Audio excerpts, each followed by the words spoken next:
Welcome back to Nerd and Geek University, and this video is going to be a special one. Among quite a few other cards spoiled at PAX East on March 6, 2015, the only card spoiled from Magic Origins was Liliana Heretical Healer. In Liliana's new form, we see a return to the flip cards we saw in Innistrad block.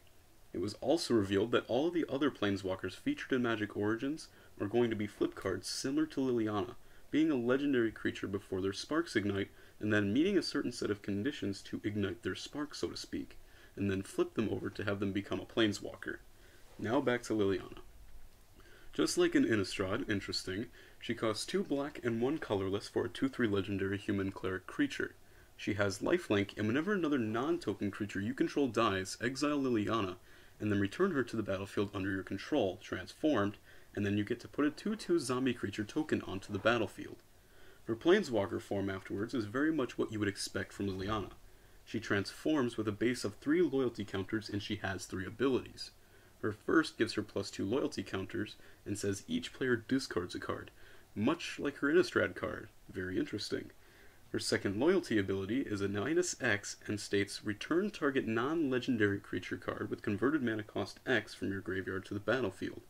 Her ultimate -8 ability gives you an emblem that states, whenever a creature dies, return it to the battlefield under your control at the beginning of the next end step. Liliana this time around will be a good card in just about every single deck that runs black. In Limited there's not much to be said about her yet other than she'll be an amazing card. If you can manage to pull off her ultimate, your creatures will never stop coming back until they're exiled. In Standard she'll be a good card for the same reason, but in Modern things get tricky. While she's still a very good card, you have to find a way to flip her as soon as possible or she falls just within range of being taken out of the game, being Lightning Bolt, Path to Exile, Go for the Throat, basically any sort of cheap creature removal. However, if you can manage to flip her, it's obvious you're playing a creature-heavy deck that should do some serious work here. Use her +2 to discard a creature, get it back with Disentomb, and follow this process until you can use her ultimate.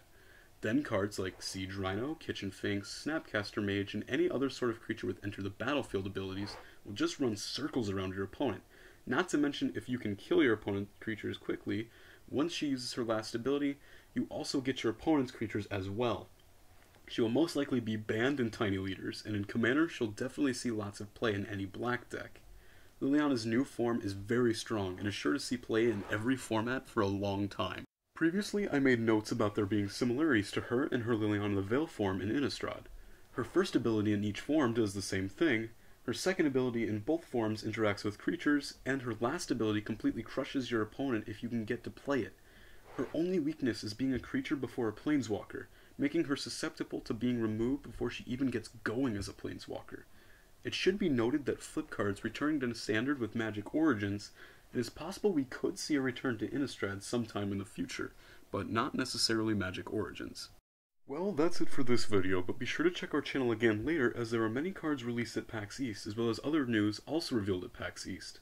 Remember to leave your thoughts in the comments section, be sure to subscribe, and we will see you again for more Magic news and card reviews.